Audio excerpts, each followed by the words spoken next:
Assalamualaikum warahmatullahi wabarakatuh. Selamat pagi semuanya. Hai teman-teman. Halo Dewan Juri. Kita buka dengan pantun dulu yuk. Pergi ke taman melihat pelangi. Warnanya indah di langit biru. Senang bertemu kita di sini. Perkenalkan, namaku Shena Quincy, perwakilan dari Kabupaten Morowali Utara. Saya akan membawakan dongeng yang berjudul Putri Watu Nondoke. Artinya, putri yang dikutuk menjadi batu dari tanah Mori, karya Ibu Meriwile. Simak baik-baik ya. Di suatu negeri di tanah Mori, memerintahlah seorang raja yang arif dan bijaksana. Rakyatnya menyebut dia Mokole. Mokole memiliki seorang anak gadis yang cantik, ramah, dan murah senyum. Tapi sayang, anak gadisnya itu suka sekali marah. Namanya Putri Nondoke. Di negeri yang subur itu, mereka hidup tentram dan damai. Namun, suatu ketika kemarau panjang melanda. Tanaman kerdil, mata air dan sungai-sungai mulai mengering. Hewan-hewan dan ternak mulai mati karena kekurangan makanan dan kehausan. Sang Mokole yang melihat kejadian tersebut sangat khawatir. Ia berpikir keras bagaimana cara mengatasi semua itu. Oh, anakku, Putri Nondoke. Iya ayah, ada apa ayah memanggilku? Engkau tahu kan, negeri kita ini sedang dilanda kemarau panjang. Iya ayah, aku tahu. Jadi apa yang bisa aku lakukan ayah? Jauh dari sini, di kaki Gunung Lembo ada mata air suci. Pergilah ke sana ditemani pengawal. Ambil air itu, bawalah kemari. Karena air dari mata air suci itu bisa mengalirkan kembali mata air dan sungai-sungai yang kering. Hanya engkau yang dapat mengambil air dari mata air suci itu, nak. Baik ayah, Nondoke akan pergi ke sana. Doakan Nondoke ayah. Putri Nondoke dan pengawal pun bergegas pergi ke kaki Gunung Lembo. Setelah perjalanan yang sangat jauh melelahkan, mendaki dan menuruni bukit, melewati padang, hutan, dan lembah, akhirnya mereka sampai di kaki Gunung Lembo. Setibanya di sana, wah, ternyata benar teman-teman, ada mata air suci yang mengalir sangat jernih dan segar di situ. Wah, segarnya.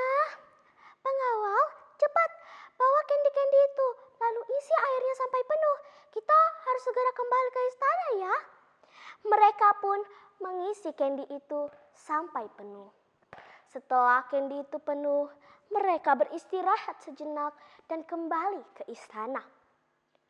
Belum jauh dari tempat itu, tiba-tiba muncul seorang nenek tua. Cucuku yang baik, bolehkah nenek meminta sedikit airmu? Maaf nek, tapi kami buru-buru. Tolong nenek Nek, rakyat kami sudah menunggu kami. Seteguk saja untuk menghilangkan rasa haus nenek. Nek, aku ini Nondoke, Putri Makole. Kami harus segera kembali ke istana. Dan nenek sudah mengganggu perjalanan kami. Sana minggir, ambil saja airnya sendiri, dasar pengemis tua. Baiklah, Cu. Setidaknya aku tahu sifat aslimu. Ketahuilah, aku adalah pemilik dari mata air suci itu. Ingatlah, nak. Kesombongan itu lebih kering daripada kemarau. Hatimu itu sekeras batu.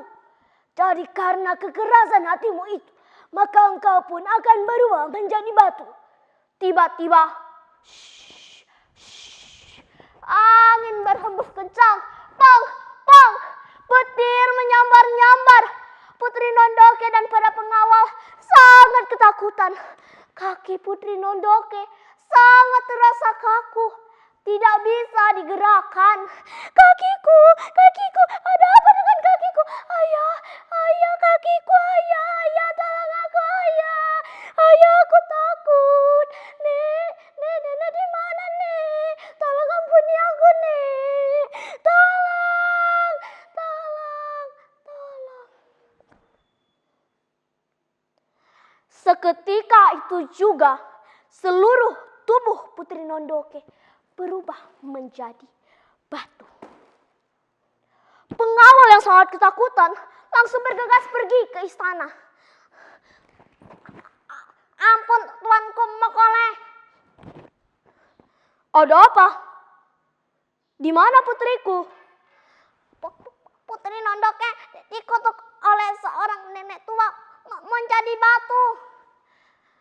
Pengawal itu menceritakan kejadian di kaki Gunung Lembo kepada sang Mokole. Pengawal dan Mokole pun bergegas pergi ke kaki Gunung Lembo. Setibanya di sana, anakku, putriku, apa yang terjadi? Bukankah selama ini ayah selalu mengajarkanmu untuk menjadi putri yang bijaksana, putri yang menghormati orang tua? Tapi apa yang terjadi, nak? Tahukah engkau betapa besar cinta ayah kepadamu? Ayah hanya memilikimu satu-satunya. Tapi engkau juga yang pergi meninggalkan ayah, putriku. Tuhan, ampuni anakku.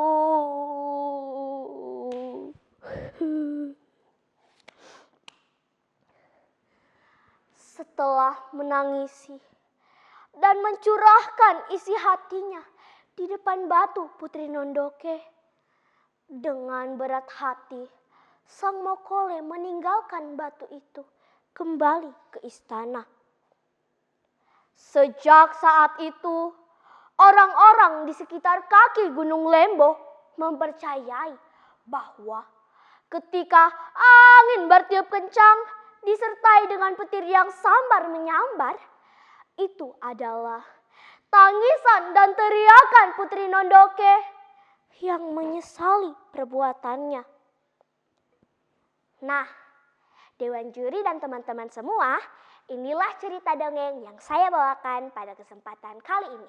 Sekian dan terima kasih. Wassalamualaikum warahmatullahi wabarakatuh.